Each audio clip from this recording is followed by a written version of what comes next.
मिदं पूर्णात् पूर्णमुदच्यते पूर्णस्य पूर्णमादाय पूर्णमेवावशिष्यते। ॐ शान्तिः। ॐ सहना भवतु सहनौ भुनक्तु सह वीर्यं करवावहै तेजस्विनावधीतमस्तु मा विद्विषावहै। ॐ शान्ति शान्ति शान्ति। हाँ जी, क्या बतला दिया है कि ऐसे जो आसुरी लोग हैं, जो आसुरी संपदा का आश्रय लिए हुए हैं, वे इस जगत को असत्य रूप समझते, असत्य भाषण रूप, और धर्माधर्म इसकी प्रतिष्ठा वो उसको भी नहीं मानते हैं, और इस जगत को भी अनीश्वर मानते हैं कि कोई इसका ईश्वर नहीं है। और ये तो परस्पर स्त्री पुरुष के कामना युक्त संयोग से ही सारी सृष्टि उत्पन्न हुई है। इस प्रकार मानने वाले, जिनका स्वभाव नष्ट हो गया है, अल्प बुद्धि है और उग्र कर्म करने वाले हिंसा आदि में ही प्रवृत्त रहते हैं, जगत के शत्रु जगत का क्षय करने के लिए ही उत्पन्न हुए। और ऐसे आसुरी लोग जो कभी ना पूरी हो सकने वाली जो कामना है, उनका आश्रय लेकर के दंभ मान और मद से युक्त बने रहते हैं। मोह के कारण से जो असत है, असत में ही उनका आग्रह होता है, सद में उनका आग्रह नहीं होता है। असत में, अशुभ में, मलिन में ही उनका आग्रह होता है। मलिन कर्म, मलिन विचार, मलिन संगति, मलिन आचरण, इसमें ही उनका आग्रह होता है। और इस प्रकार वे लोग जो अपवित्र व्रत है उनमें लगे रहते हैं। शमशान आदि में जा कर के अभक्ष्य भक्षण आदि करना है, और उनके द्वारा ही विभिन्न प्रकार की तमोगुणी जो साधनाएं करके तमोगुणी सिद्धि को प्राप्त करना, तो उससे उनका विनाश हो जाता है। क्या होता है? विनाश ही तो होता है। अब देखो जी क्या बतलाते हैं 11वां श्लोक। चिंतामपरिमेयां च प्रलयान्तामुपाश्रिताः कामोपभोगपरमा एतावदिति निश्चितः। चिंताम अपरिमेयां च प्रलयांताम उपाश्रितः कामोपभोगपरमः एतावद् इति निश्चितः। अपरिमेयां चिंताम प्रलयांताम उपाश्रिता। च माने और कहानी सुनो।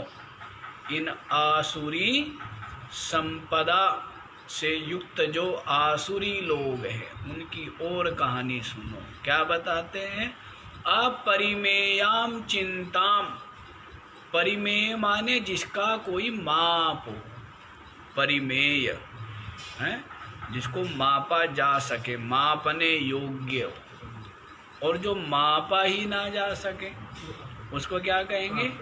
अपरिमेय। और ऐसी जो चिंता है उनको क्या कहेंगे? अपरिमेयाम चिंताम, जिन चिंताओं को मापा नहीं जा सकता, अर्थात जिनकी कोई सीमा नहीं है, जिनकी कोई सीमा नहीं है, ऐसी अपरिमेय असीमित जो चिंता है, उस चिंता का ही प्रलयांता माने मरण पर्यंत उपाश्रिता, उनका ही वो लोग आश्रय लिए होते हैं, अर्थात चिंता पराहा, जीवन पर्यंत चिंता परायण बने रहते हैं।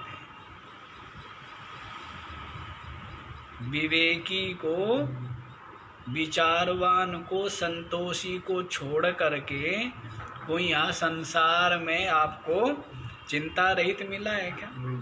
चिंता करना तो लोगों का स्वभाव बन गया है, वो भी एक क्या है? व्यवहार बना लिया है, आवश्यक बना लिया है चिंता। जबकि सब व्यवस्था है, कर्म कर भाई, पुरुषार्थ कर, हैं? अच्छे विचार लेकर के विचार पूर्वक परिश्रम कर, सब कुछ संभव है, लेकिन स्वभाव बना हुआ है चिंता करने का। अब आप देखो सबके सब चिंता निमग्न है ना, चिंता मग्न, चिंता में ही डूबे हुए हैं। पता नहीं, जैसे कि सारी सृष्टि का संचालन यही कर रहे। क्या करूँ जी, मेरे को तो बहुत कार्य है, यदि मैं चिंता ना करूँ तो हवा ना चले, सूर्य ना निकले, रात्रि ना होवे, पानी ना बहे, धरती ना रुके, धरती गिर जाएगी, है ना, अग्नि जो है वो उष्णता छोड़ देगी। ये सारी चिंता किसको है? मेरे को। ऐसे अज्ञानी लोग, अरे किस बात की चिंता भाई? कह जी 10 वर्ष बाद ये होगा, 10 वर्ष बाद जो होगा देखा जाएगा, 10 वर्ष तो जी ले, 10 वर्ष तो जी। और यदि तेरा वर्तमान अच्छा है, भविष्य निश्चित रूप से अच्छा ही होगा। और वर्तमान का जिसने सदुपयोग नहीं किया, वर्तमान में जो सही नहीं है, वर्तमान में अपने स्वभाव को, अपने आचरण को, अपने चरित्र को जिसने नहीं सुधारा है, भविष्य में क्या होगा? उसको तो चिंता में, कष्ट में, विपत्ति में रहना ही पड़ेगा। तो जो कार्य करने के वो नहीं करना कि वर्तमान का मैं सदुपयोग करूं, चाहे वो ज्ञान लेकर के, चाहे वो परिश्रम करके, चाहे वो साधना करके, चाहे वो अच्छे जो सज्जन लोग हैं उनकी संगति करके, वर्तमान का सदुपयोग करो, बस आनंद ही आनंद है। भविष्य उज्जवल ही होगा, और जो भी होगा आपके प्रारब्ध का ही फल होगा, भोग होगा।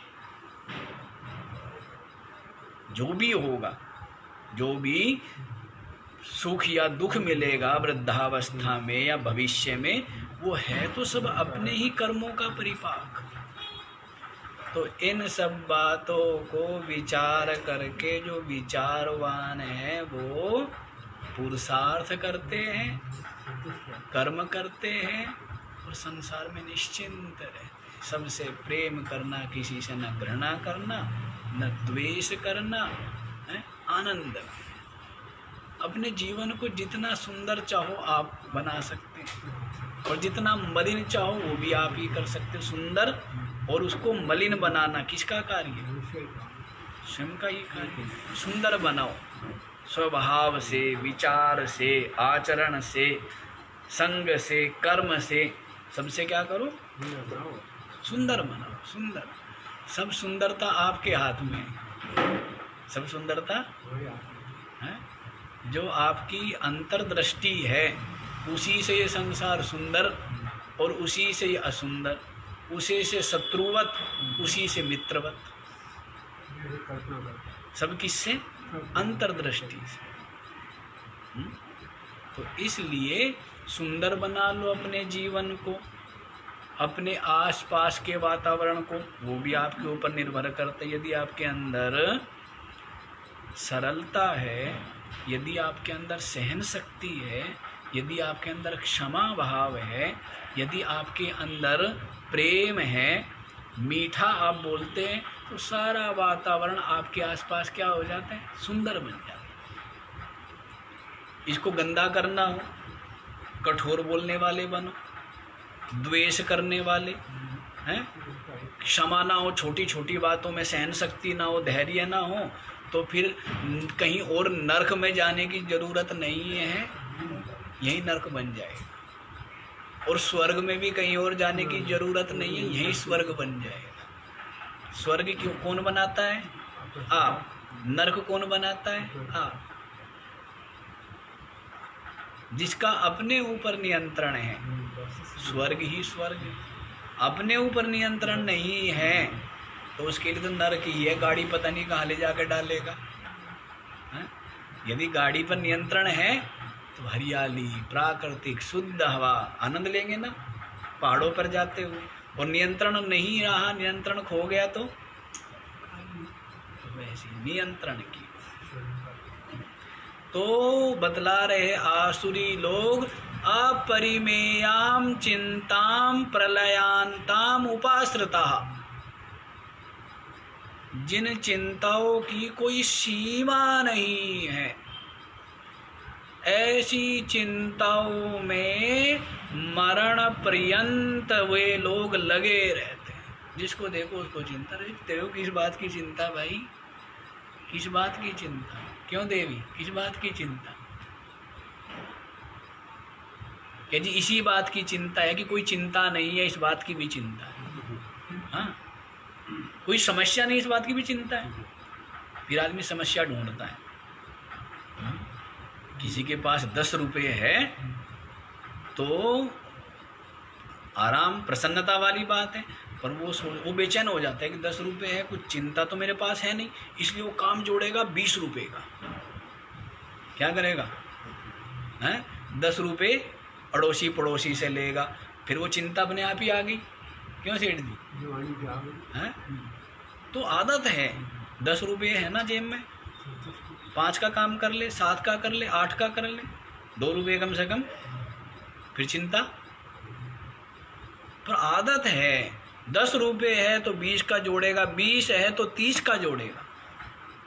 मतलब कहने का भाव है कर्ज में ही रहना। ये और सिखा दिया आज।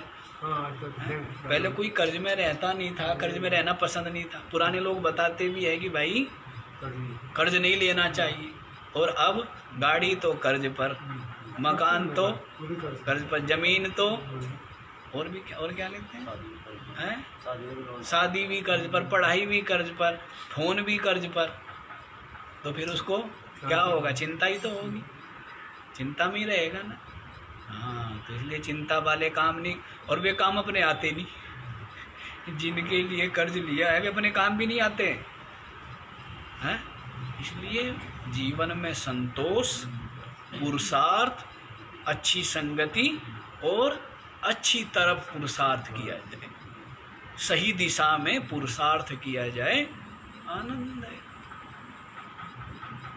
और बाकी कोई सीमा नहीं है।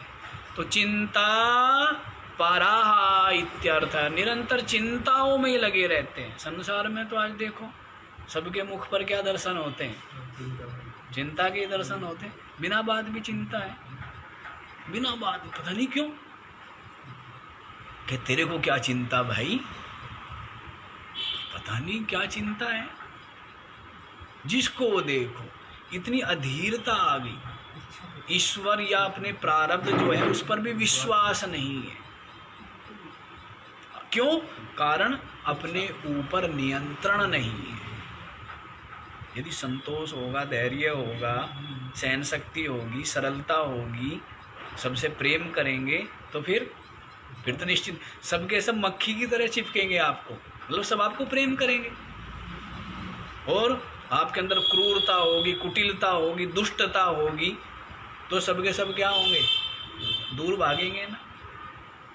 इसलिए उसको और चिंता होती है। तो स्वर्ग बना लेता है, अपने जीवन को नरक बना लेता है।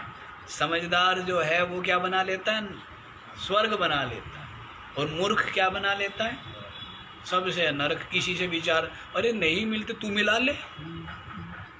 हमने कई लोगों को देखा, जैसे कई लोग जैसे आरती भी करते हैं ना, तो ये कहते हैं कि जी मैं उसके साथ आरती नहीं बोल सकता। तो मैं उससे हम क्या समझते हैं कि ये व्यक्ति बिल्कुल भी फ्लेक्सिबल नहीं है। अब कोई भी बोलो, हम सबके साथ मिला लेंगे, कोई हमारे साथ नहीं मिलाएगा, हम मिला लेंगे उसके साथ। तो उससे क्या पता लगता है कि उस व्यक्ति का अपने ऊपर नियंत्रण है। कई लोग हमने देखा बिल्कुल ऐसे लकीर के फकीर रहेंगे, हमारे हिसाब से सब चलो, हम किसी के हिसाब से ले बेटा मौज। जीवन में दुखी झेलेगा, दुखी मिलेगा, और तो कुछ मिलना नहीं। व्यक्ति को कैसा होना चाहिए? बिल्कुल जैसा हो वैसा ही। ये मैंने कई महात्माओं ने मेरे को कहा कि जी मैंने कहा आरती नहीं बोल, पूछता था कई बार, तो कह जी मैं उनके साथ ऐसे नहीं बोल सकता, वो बहुत धीमे बोलता है या वो बहुत तेज बोलता है, या वो अब जैसा भी है वैसे में कर लो। तो जीवन में इतने क्या होने चाहिए? लचक होनी चाहिए। सबके साथ जैसा हो वैसा ही मिल करके चल पड़े। तो फिर क्या परेशानी है? कोई समस्या है? हाँ, तो कहीं भी आग्रह ना रखे। बताया ना, असदग्राहान, आग्रह नहीं रखना चाहिए। किसी प्रकार का आग्रह नहीं रखना चाहिए। खुद भी तंग होना, दूसरों को भी तंग करना, ठीक है ना? किसी प्रकार का आग्रह न रखे, सबके साथ मिल करके चले, जैसा हो वैसा ही। हाँ, एडजस्ट। सबके मिल करके चल लेना, मिलजुल करके सबके साथ में। तो क्या बतलाया है? चिंता पराहा, चिंता परायण है कौन? ये आसुरी लोग। मरण पर्यंत, जब से होश संभाला तब तक आदमी, बहुत लोगों को देखते हैं सब कुछ है, कोई कमी नहीं है, लेकिन वे अपने अहंकार और अपनी असहनशीलता और अपनी जो मूढ़ता, कुटिलता, उसके कारण से दुखी बने रहते। परिवार भी है, धन भी है, सेवक भी है, किसी चीज़ की कमी नहीं है, लेकिन उनको देखो तो उनका प्रारब्ध भोग ऐसा होता है, दुख, इतना पाप आगे होता है। पुण्य से वस्तु मिल गई, सब कुछ मिल गया, और पाप जो है वो पाप से दुख भोग रहा है। ऐसे दुनिया में आपको अनेक लोग दिखेंगे, सब कुछ है, किसी के साथ सब मिला के नहीं चलते, तो दुखी तो पाएंगे। भाई आप चाहते हो कि वो हमारे अनुसार चले, वो नहीं चल पा रहा, आप चल लो। जब आप नहीं चल सकते, वो कैसे चल सकता है? अपने आप को आप कहते हो मैं नियंत्रण वाला हूँ, हैं? तेरा अपने ऊपर कोई नियंत्रण नहीं है, तो उस हिसाब से आप चल लो, जब आप इतने बड़े बन रहे हो। तो समझदारी है। मैंने इसलिए बारंबार कहता हूँ, बुद्धि जिसके पास है वो नरक में भी स्वर्ग बना देगा, हैं? और जिसमें बुद्धि नहीं है ना, वो स्वर्ग में भी क्या बना देगा? इसलिए बस विवेक रहना चाहिए, बस विवेक है, और क्या चाहिए? कुछ नहीं चाहिए। अविवेक से ही ये जीव भाव को प्राप्त हो गया, विविध वासना से युक्त होकर कर्म करता है, मलिन कर्म करता है, और निम्न योनियों में भटकता है। विवेक हो तो क्या करें? सत्य को समझ करके और अपनी आत्मा को अनुभव करके मुक्त हो जाए।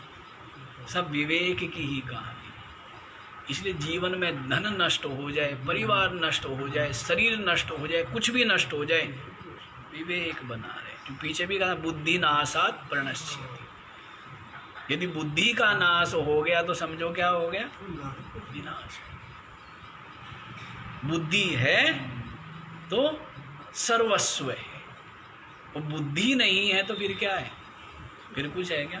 सब कुछ होते हुए भी कुछ नहीं। अच्छा जी, देखो, कामोपभोग परमः, जो यथेच्छ भोग है उनके ही परायण है। क्या है? कामोपभोग परमः अयमेव परमः पुरुषार्थः। मनो इच्छित कामनाओं को, इच्छाओं को पूरी कर लेना, यही क्या है? इसी को वे अपना परम पुरुषार्थ मानते हैं। कामोपभोग परायण है। काम इच्छा, इच्छा के अनुसार जो भोग है उनमें ही जो परायण है, उनमें ही लगे हुए, अर्थात विषय कीट जो है, विषयों के कीड़े, विषयों के कीड़े, कीड़े ही तो है क्या? तो कामोपभोग परमा एतावद इति निश्चिता, बस यही मानते हैं कि बस यही है सब कुछ। एतावद इति निश्चिता, इतना ही सब कुछ है, इतना ही जीवन का लक्ष्य मानते हैं वो लोग। जीवन में विषयों का संग्रह करना, विषयों का उपभोग करना, यही उनका लक्ष्य है।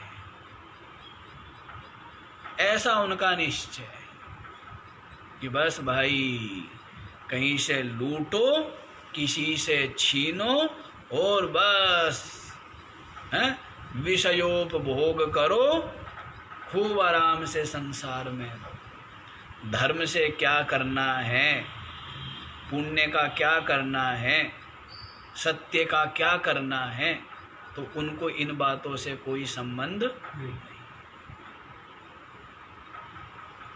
पापात्मा है, पाप परायण है, पाप पंक में डूबे पड़े हैं,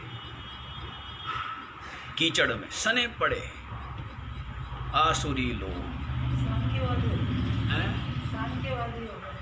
सांख्यवादी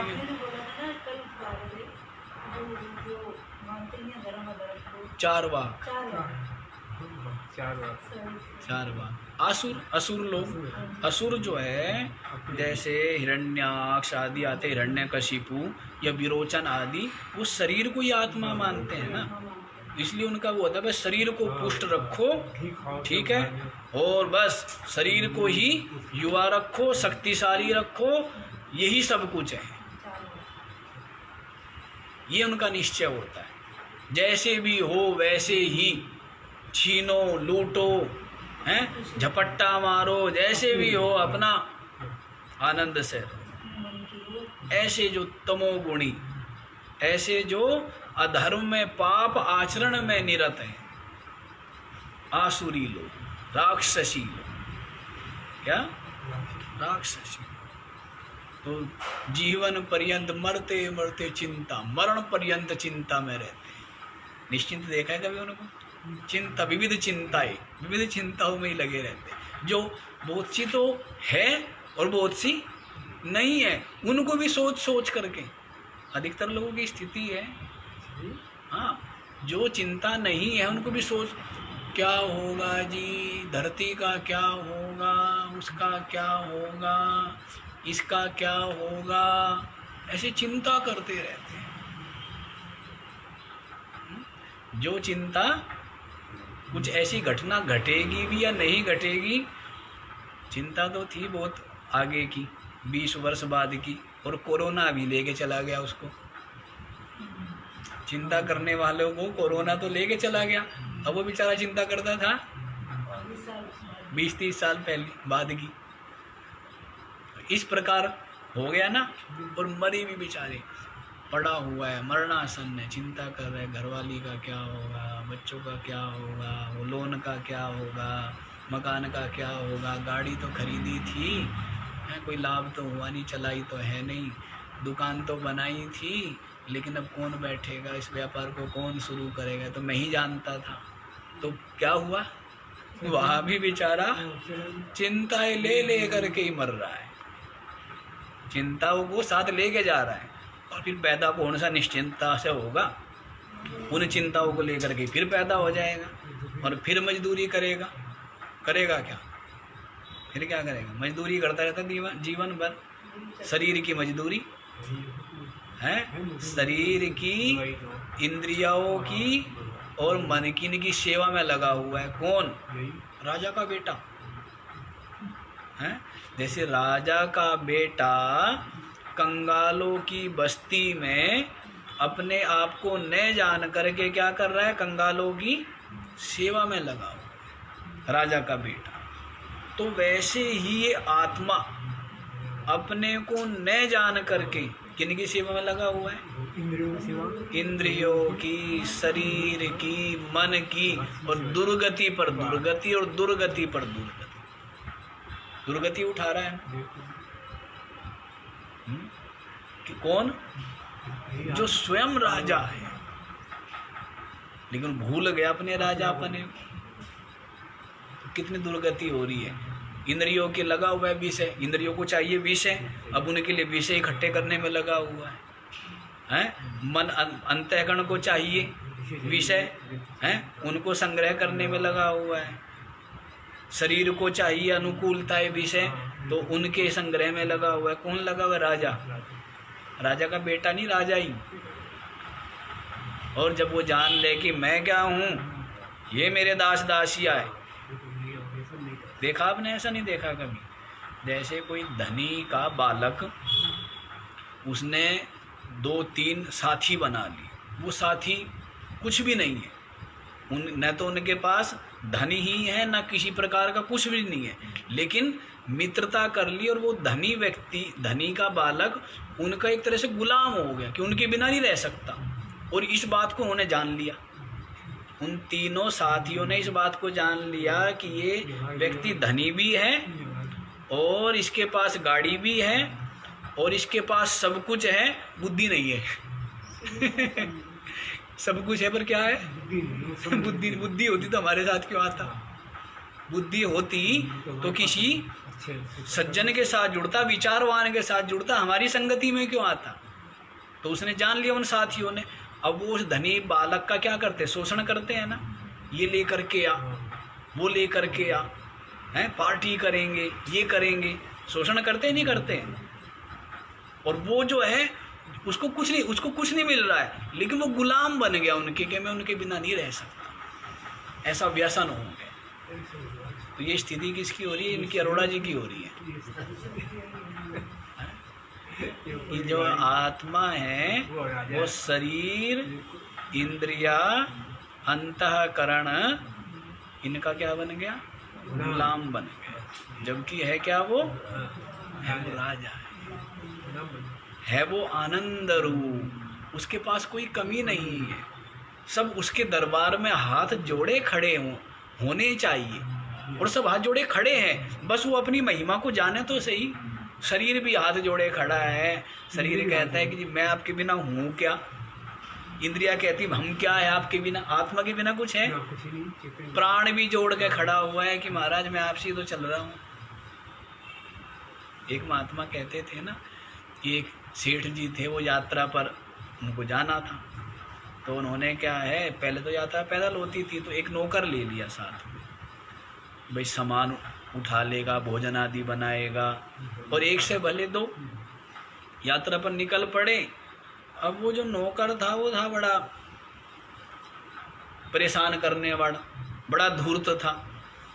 अब सेठ जी क्या करें, बीच में छोड़ भी नहीं सकते नौकर को, क्योंकि और दूसरा कहाँ से मिले। तो सेठ जी उसके नखरे सहन कर रहे कि चलो कुछ नहीं तो सामान तो ढो ही रहा है, कुछ न कुछ तो साथ में तो है ही, अकेले से भला दूसरा तो है ही। पर सेठ जी को तंग कर दिया उसने। कभी कहे मेरे बुखार है, कभी कहे सर दर्द है, कभी कहे भूख लग रही है, कभी कह रहे प्यास लग रही है, हैं? कभी कहता है सर्दी लग रही है, कभी कहता है गर्मी लग रही है। सेठ जी को तंग कर दिया। पर सेठ जी सोचा कोई बात नहीं, यात्रा तो पूरी करनी है। यात्रा जैसे तैसे पूरी करके सेठ जी आ गए घर पर। अब घर पे आए और घर पे आके भी वो जो है नखरे करे नौकर। सेठ जी ने बुलाया, सुनो भाई, रहना है तो रहे और जाना है तो। नौकर कहने लगा, महाराज अब मैं कहाँ जाऊँगा, हैं? मैं तो आपका सेवक हूँ, आप तो मेरे अन्नदाता हो, मैं कहाँ जाऊँगा। तो वैसे ही ये नौकर कौन है? ये शरीर। और मालिक कौन है? आत्मा।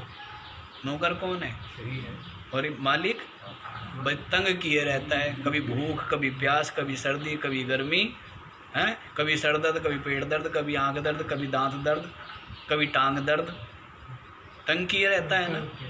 अब यात्रा तो करनी है पूरी, और यात्रा पूरी हो गई, यात्रा महापूरी हुई, भोला बाबा ने कहा है ना। अब चित्त मेरा, बाला माई को सब याद है, यात्रा महापूरी हुई। अब यात्रा पूरी हो गई तो अब क्या है, अब इसे कहे भाई रहना हो तो रह और जाना हो तो जा, लेकिन ढंग से रहे। अब क्या है, अब ढंग से रहना पड़ेगा। अब तक तेरे नखरे उठाए, अब तेरे नखरे हम नहीं उठाए। तो ये बात है, समझ आई बात? हाँ,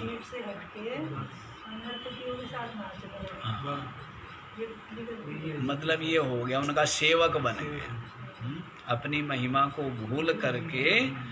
तो इन इंद्रियों का क्या बन गया? हाँ, है तो ये नृत्य दिखाती है, रिझाती है, पर इनको नृत्य स्वयं दिखाने लग गए। तो ये स्थिति हो गई। तो देखो जी क्या कहते हैं, कामोपभोग परमा, कामोपभोग में ही जो परायण है, परम पुरुषार्थ है, ऐसा उनका निश्चय होता है आसुरी। आगे बता दिया जाए, सुन लो फिर। आशा पाश शतैर्बद्धा काम क्रोध परायणः इहन्ते काम भोगार्थ मन्यायेनार्थ संचयान्। आशा पाश शतैः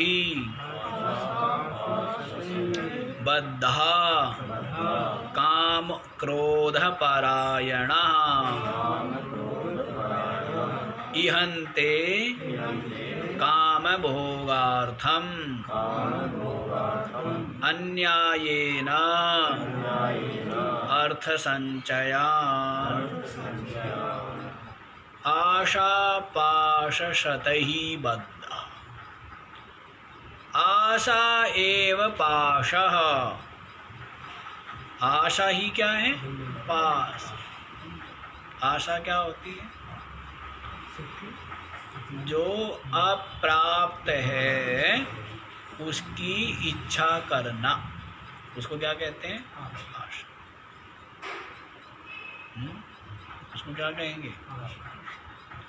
तो आशा के पास, कैसे पास? शतही, आशा के सैकड़ों पास से बद्धा, बंधे हुए। ये आसुरी लोग क्या होते हैं? सैकड़ों आशाओं के पास में बंधे रहते हैं। विभिन्न आशाएं हैं, एक पूरी नहीं होती है और उससे पहले ही दूसरी का जन्म हो जाता है। सैकड़ों आशाएं, विभिन्न आशाएं जिनके चित्त में, और ये पास है, जैसे पास में बंधा रहता है ना, तो वैसे ये पास में बंधे हुए, जैसे बैल को नाक से बींद करके और जहाँ इशारा करते उसको वहीं जाना पड़ता है। उसको खींच खींच करके ले जाया जाता है जहाँ वो नहीं जाना चाहता है वहाँ पर। वैसे ही आसुरी लोग क्या होते हैं? आशाओं के पासों में जकड़े हुए हैं, और ये जो आशा है इनको क्या करती है? इधर से उधर, उधर से उधर विभिन्न योनियों में पटकती रहती है।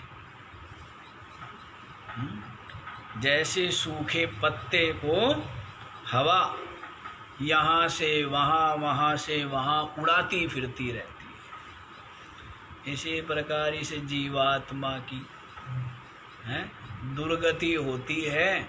ये आशाएं जो है कभी मनुष्य शरीर में पटक देती है इसको, कभी पशु के शरीर में पटक देती है। विभिन्न शरीरों में, विभिन्न अवस्थाओं में, विभिन्न लोकों में क्या करती है? इसको पटकती रहती है।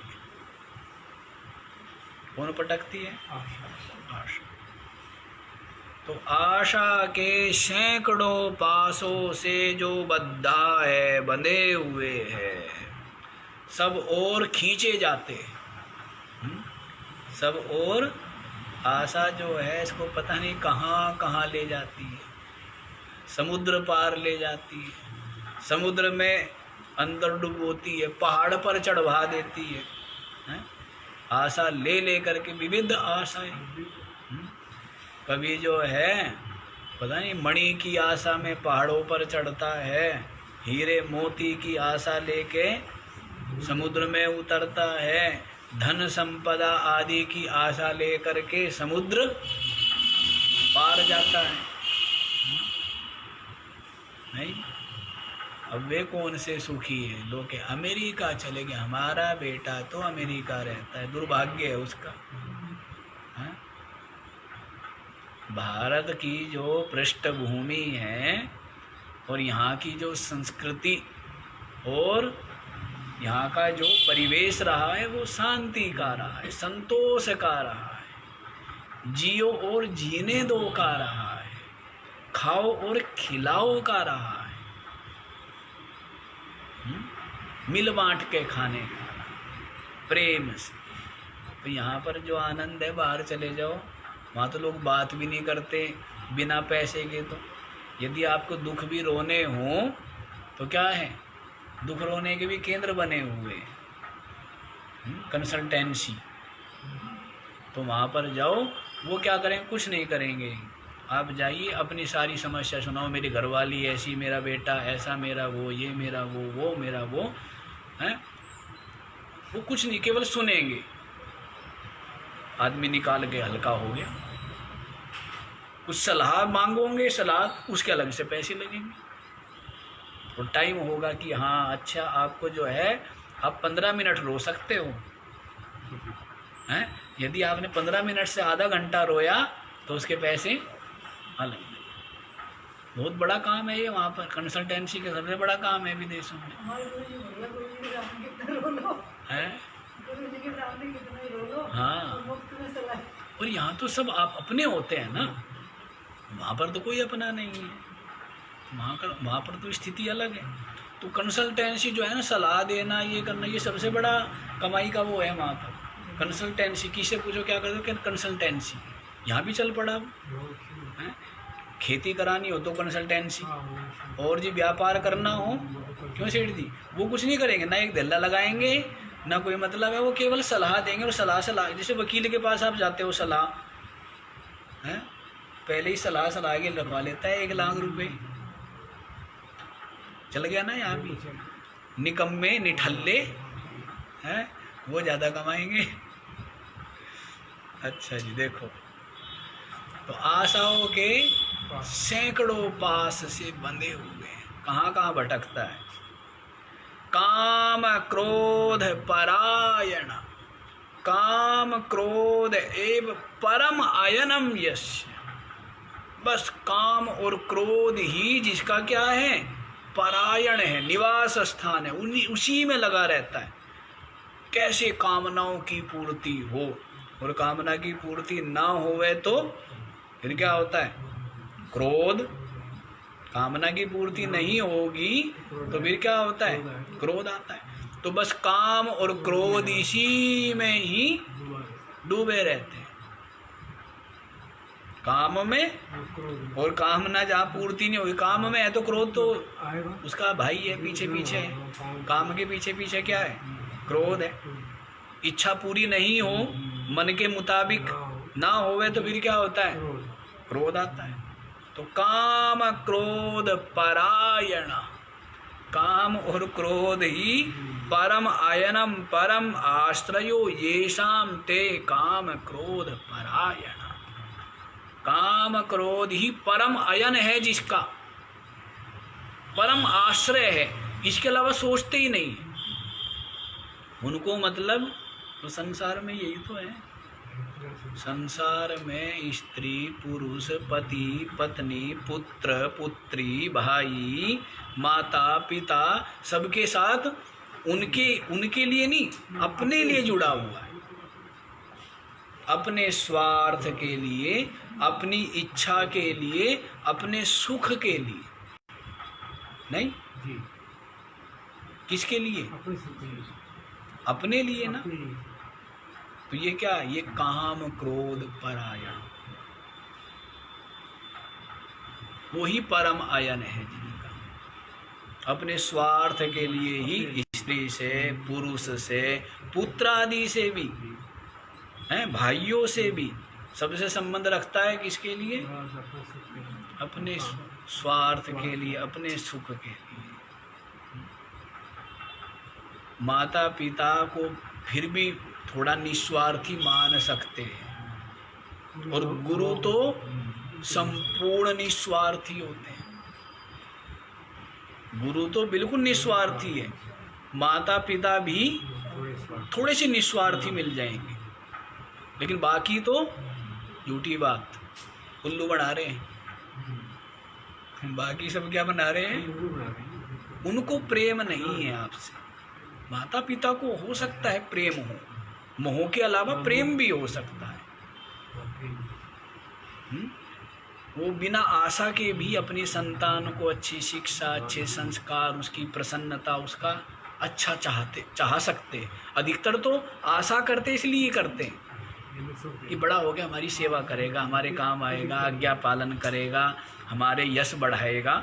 अधिकतर तो ऐसा करते हैं, लेकिन कुछ ऐसे भी होंगे कि जो बिना किसी आशा स्वार्थ के करेंगे। माता पिता और गुरु, गुरु तो बिल्कुल ही क्या, उसका क्या स्वार्थ है आपसे? उसका क्या स्वार्थ है? उसको क्या मिलना है? बाकी संसार में सबका मत, सबको नहीं जोड़ा जाता है। हो सकता है आपकी स्त्री वो स्वार्थी ना हो, या हो सकता है आपका पति वो स्वार्थी ना हो, लेकिन सामान्य तौर पर ये बात बतलाई जाती। हो सकता है आपका भाई स्वार्थी ना हो, लेकिन सामान्य तौर पर ये बताया जाता है कि संसार में तो सबके सब क्या है? स्वार्थ। साथी सगे सब स्वार्थ के, स्वार्थ का संसार है। निस्वार्थ सद्गुरु देव है, सच्चा वही हितकार है। बाला मैंने तो सब याद किया हुआ है। हाँ, वो हितैषी है, सुहृद है, जो आपका केवल मंगल चाहे। अच्छा जी, तो देखो, काम क्रोध परायणा, काम क्रोध में ही जो लगे हुए परम आयन है, परम आश्रय। काम भोगार्थम अन्यायेन अर्थ संचयान ईहन्ते। काम भोगार्थम, काम भोग के लिए, यथेच्छ भोगों के उपभोग के लिए ही, अन्यायेन अर्थ संचयान ईहन्ते, अन्याय पूर्वक धन का संचय करने की चेष्टा करते हैं। समझ आया? कामोपभोग के लिए, काम भोग के लिए माने यथेच्छ भोगों को भोगने के लिए, अन्याय पूर्वक, न्याय पूर्वक नहीं, किसके लिए? न्याय पूर्वक नहीं, अन्याय पूर्वक अर्थ संचयान ईहन्ते, धन को संचय माने संग्रह करने की, ईहन्ते माने चेष्टन्ते, चेष्टा। काम भोग के लिए अन्याय पूर्वक, और किसी पुरुषार्थ के लिए नहीं। किसके लिए?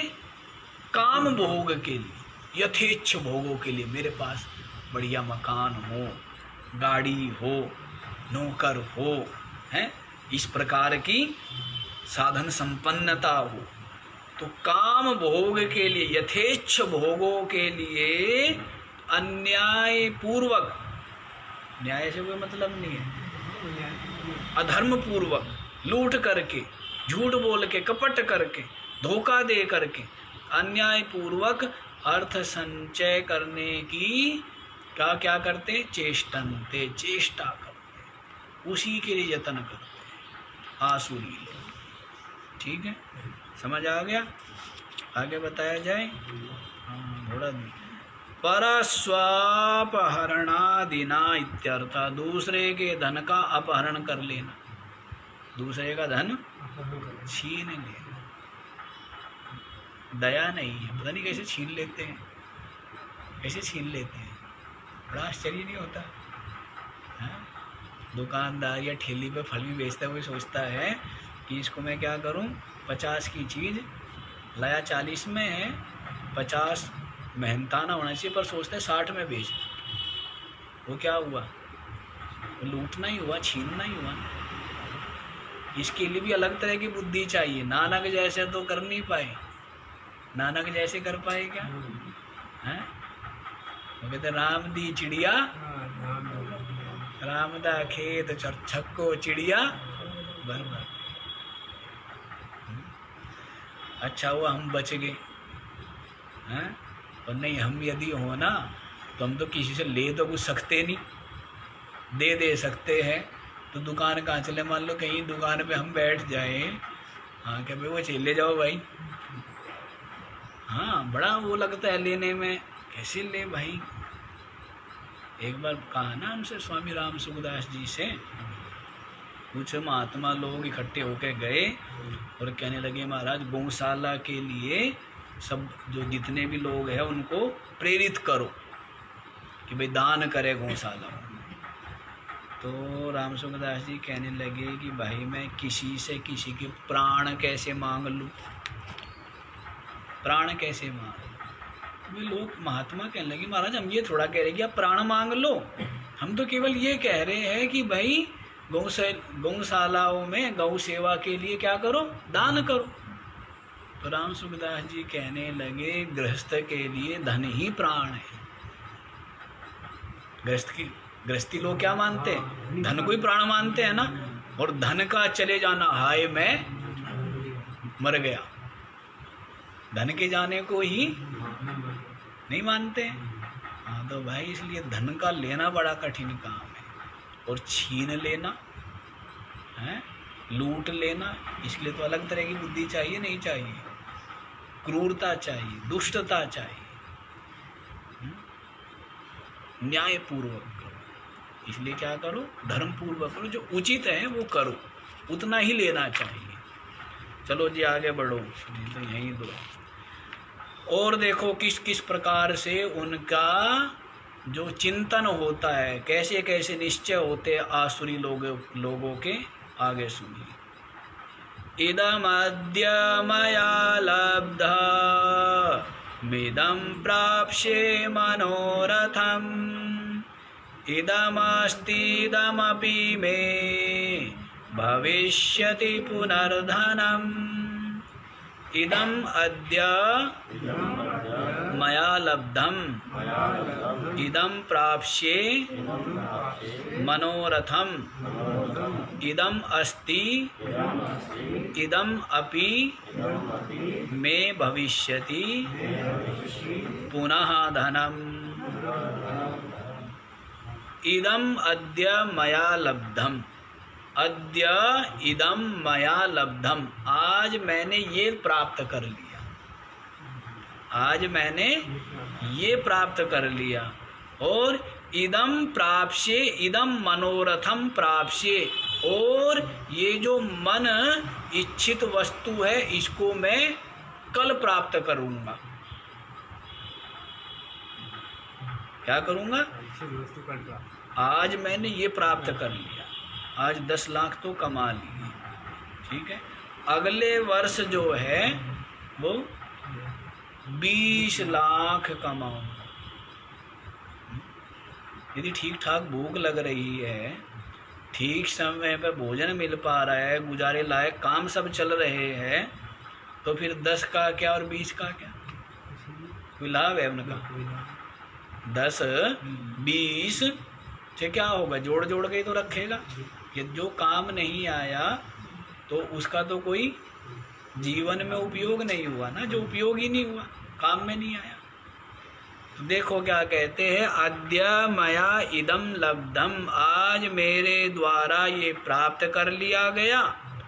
और अन्यत मनोरथम इदम प्राप्स्ये, और जो अन्य मनोरथ है मन को तुष्टि करने वाले, इनको क्या करूँगा, इनको कल प्राप्त करूँगा। इसी में लगे रहते हैं, ये तो हो गया और ये और हो जाएगा, इसको और करूँगा। इसी में ही भूत में पड़ा रहेगा या भविष्य में पड़ा रहेगा, वर्तमान में नहीं रहता है। वर्तमान में निश्चिंत, निर्भय, शांत, प्रसन्न, संतुष्ट नहीं रहता है, और भूत और भविष्य इनका ही विस्तृत लंबे चौड़े इसी में पड़ा रहता है। या तो भूत में पड़ा रहेगा या भविष्य में पड़ा रहेगा। वर्तमान का लाभ, सुख, आनंद नहीं ले पाए। इदम प्राप्स्य, ये तो मैंने प्राप्त कर लिया, इसको मैं प्राप्त करूँगा। इदम अस्ति, ये तो मेरा हो गया है।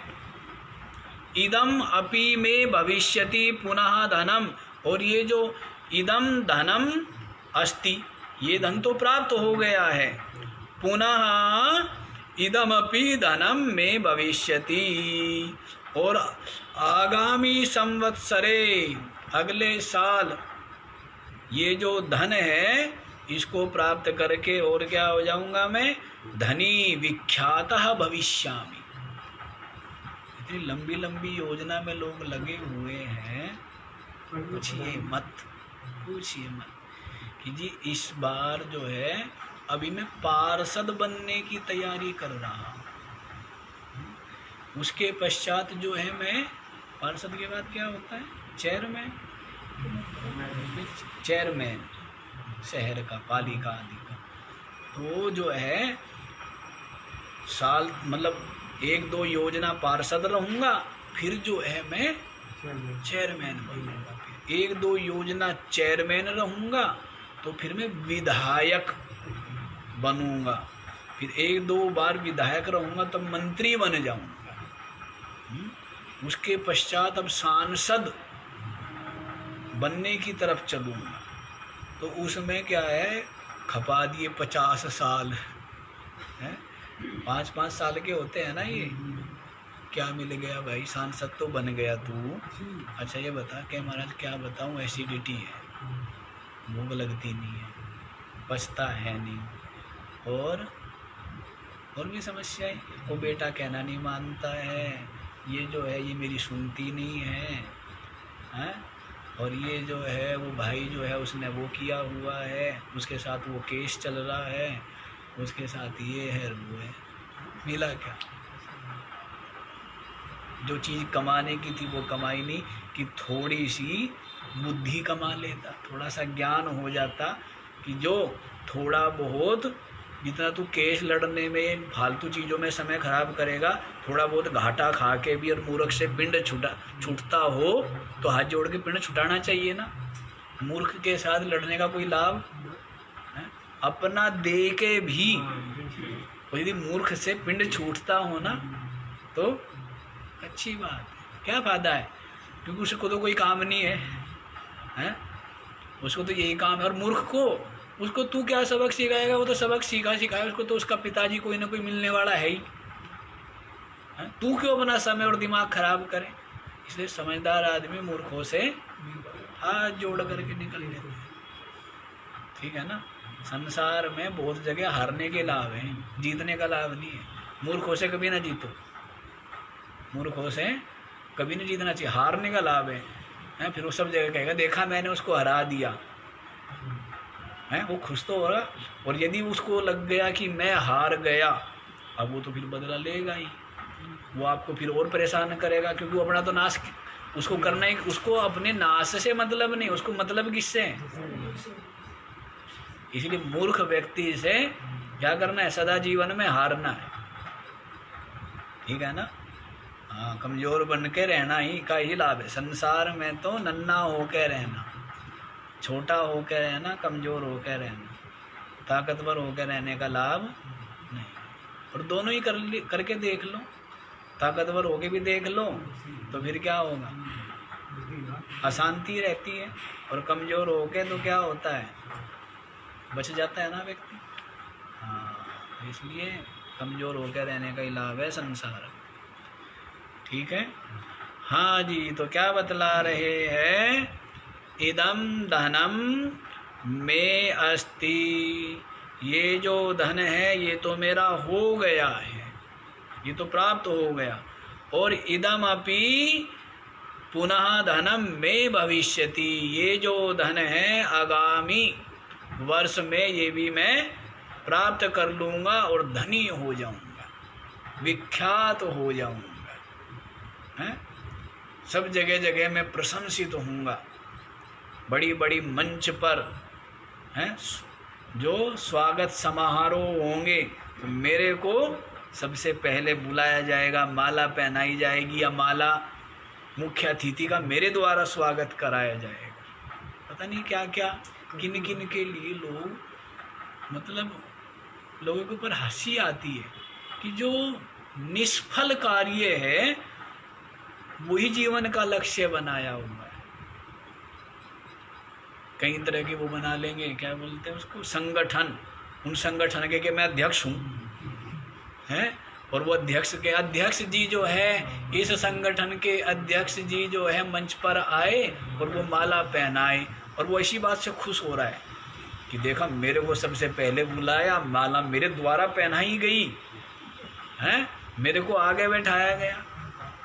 क्या बस पता नहीं किस बात में खुश हो रही है, मिलना क्या है इस बात से, क्या मतलब है।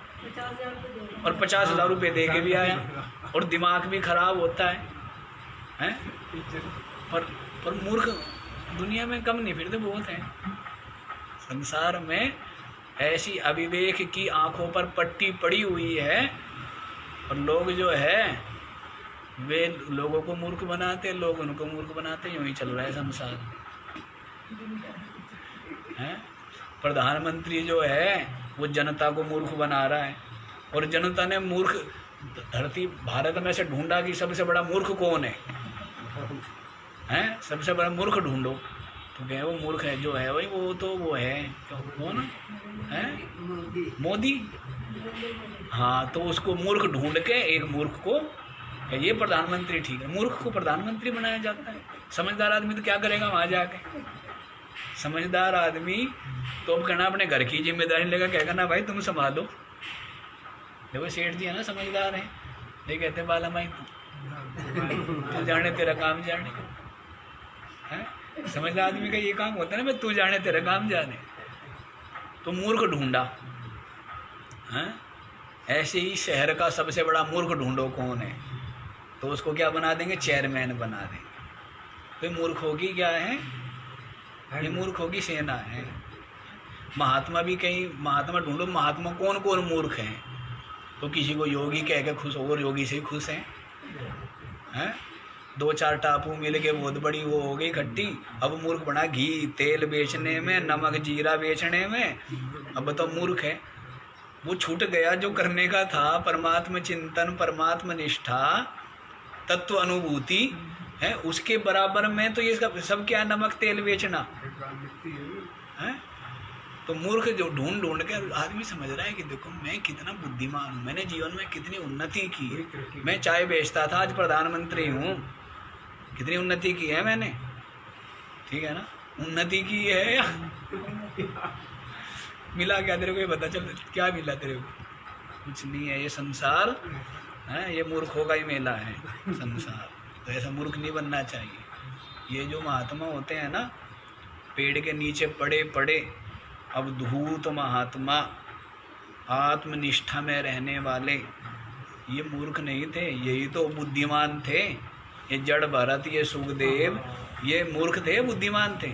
ऋषभ देव बड़े दिन मूर्ख रहा है, मूर्ख बन के क्या किया, राज किया, लेकिन लगा मैं मूर्ख क्यों रहूं जीवन भर, राजवाज छोड़ करके, और फिर क्या बन गया, बुद्धिमान बन गया। राजपद छोड़ करके क्या बन गया, हाँ, तो बुद्धिमान बनना चाहिए। तो मूर्ख बनने का क्या लाभ। तो ये तो व्यक्ति सोचते कि मैंने ये कर दिया वो कर दिया है, साथ लेके जाए हैं ऐसा बना दिया, क्या कर दिया है ये बता तू, कुछ नहीं है, ठीक है ना। इसलिए अहंकार करने की ज़रूरत नहीं है। जो भी तेरे को कर्तव्य मिला है ईमानदारी से कर, पुरुषार्थ कर, जीवन में संतोष, धैर्य, सहन शक्ति, क्षमा, प्रेम, करुणा ये सद्गुण अपना और अपने कल्याण का यत्न कर, कल्याण को प्राप्त।